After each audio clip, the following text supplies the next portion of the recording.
یہ دریا صدیوں سے افسانوں اور مہم جوئی کا مرکز بنا رہا ہے، چاہے اس میں دیوتاؤں کے جسم کے ٹکڑے ڈالے گئے ہوں یا پھر زیورات سے لدی کواری دلہنیں یا پھر اس دریا کے منبع کی کھوج۔ یہ دریا پر اسرار کیوں؟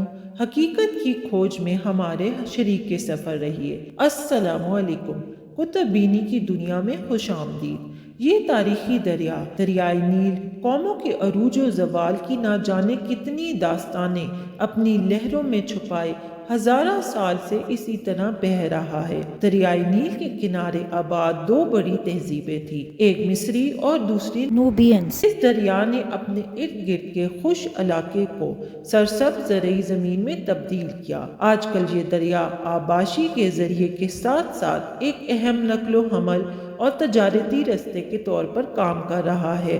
دریائے نیل دنیا کا سب سے طویل دریا مانا جاتا ہے، لیکن کئی جگہوں پہ ایمیزون ریور کو طویل دریا کہا گیا ہے، لیکن اس پر ابھی تک اتفاق نہیں ہو سکا۔ دریائے نیل کو the father of African rivers بھی کہا جاتا ہے۔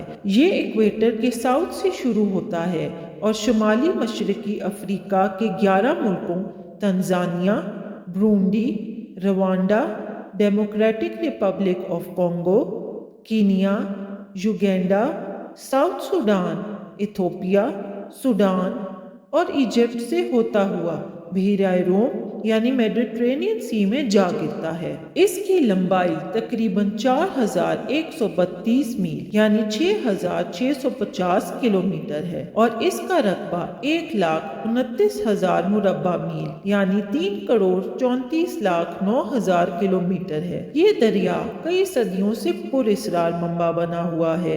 نیل نام کی ایٹمالوجی خود اسرار میں ڈوبی ہوئی ہے۔ کچھ اسکالرز اور انسائکلوپیڈیا بریٹانیکا کے مطابق یہ یونانی زبان کے لفظ نیلوس سے لیا گیا ہے، جس کا مطلب ہے دریا کی وادی، لیکن ایٹمالوجی ڈکشنری کا دعویٰ ہے کہ یہ سیمیوٹک روٹ ورڈ نہل سے لیا گیا ہے، جس کا مطلب ہے دریا۔ کچھ اسکالرز کا ماننا ہے کہ یہ لفظ عربی زبان کے لفظ انل سے لیا گیا ہے، جس کا مطلب ہے انڈیگو۔ یہ ایک پودے کا نام ہے جو رنگ حاصل کرنے کے کام آتا ہے اور قدیم زمانے میں دریائے نیل کے کنارے وافر مقدار میں پایا جاتا تھا۔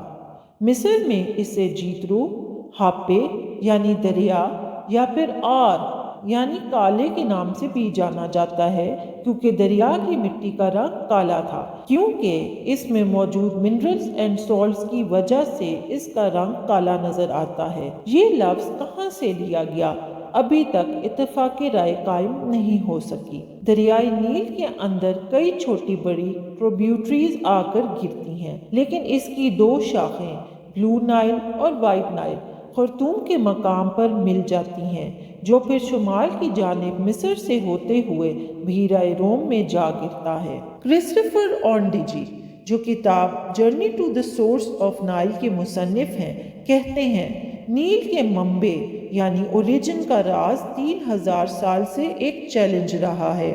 دریائے نیل کے سورس کو تلاش کرنے کے لیے آج کل کی صدی میں ہی نہیں بلکہ تیسری صدی قبل مسیح میں فرعون بیتلیوس دوم فیلاڈیلفیس نے بھی دلچسپی لی اور ایک مہم بھیجی اس بات کا تعین کرنے کے لیے کہ اس کا منبع کہاں ہے۔ 5ویں صدی قبل مسیح میں بھی مشہور یونانی مورخ ہیروڈوٹس بھی حیران تھا، جیسے کہ رومی رہنما سکندر اعظم، سائرس دی گریٹ اور اس کے بیٹے اور جولیس سیزر، کہ اس کا منبع کہاں ہے۔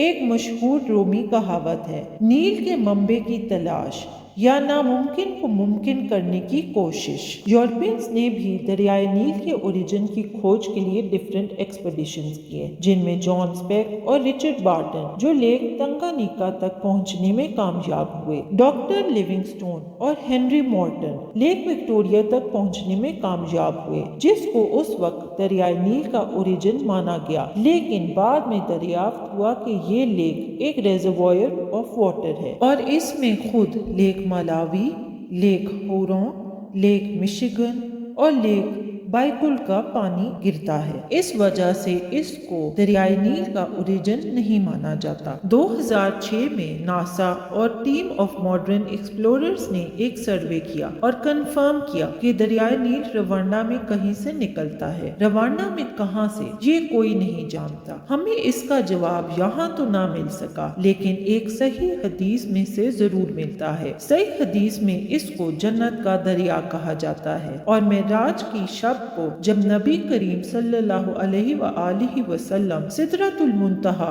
جو ایک بیری کے درخت سے مواصلت رکھتا ہے پر پہنچے تو آپ صلی اللہ علیہ وآلہ وسلم نے اس کی جڑ میں 2 کھلے ہوئے اور 2 چھپے ہوئے دریاب دیکھے۔ حضرت جبرائیل علیہ السلام نے آپ صلی اللہ علیہ وآلہ وسلم کے سوال پر بتایا کہ یہ کھلے ہوئے نیل اور فرات ہیں۔ نیز ایک حدیث میں آیا ہے کہ فرات اور نیل جنت کے دریا ہیں۔ ان دریاؤں کے جنت کے ہونے کا کیا مطلب ہے، واللہ عالم۔ علماء کرام نے اس کی متعدد تشریحات کی ہیں، اور اکثر علماء کرام نے اس کی تشریح یہی کی ہے کہ ان دریاؤں کا اصل سرچشمہ بہشت یعنی جنت ہے، اور وہ اسی کے کسی دریا میں سے بہتا ہے یا پھر اسی کا ایک دریا ہے۔ امام النوائی فرماتے ہیں کہ نیل اور فرات وہ سدرۃ المنتہا کی جڑ سے نکلتے ہیں، پھر چلتے ہیں جس جس جگہ اللہ چاہتا ہے، اور پھر زمین پر اترتے ہیں، اور پھر اس میں چلتے ہیں، پھر اس میں سے نکلتے ہیں، اور اس کو عقل منع نہیں کرتی۔ لیکن ایک بات تو واضح ہے کہ دریائے نیل کی کچھ خصوصیات ہیں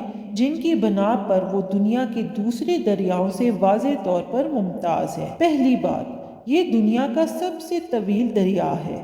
نمبر 2، اکثر و بیشتر دریا شمال سے جنوب کی طرف بہتے ہیں، لیکن یہ دریا الٹا یعنی جنوب سے شمال کی طرف بہتا ہے۔ نمبر 3، سخت گرمی میں جبکہ سارے دریا خشک ہو جاتے ہیں تو اس دریا میں طغیانی آتی ہے، جس کے بچاؤ کے لیے اب ایک ڈیم بھی تعمیر کیا گیا ہے۔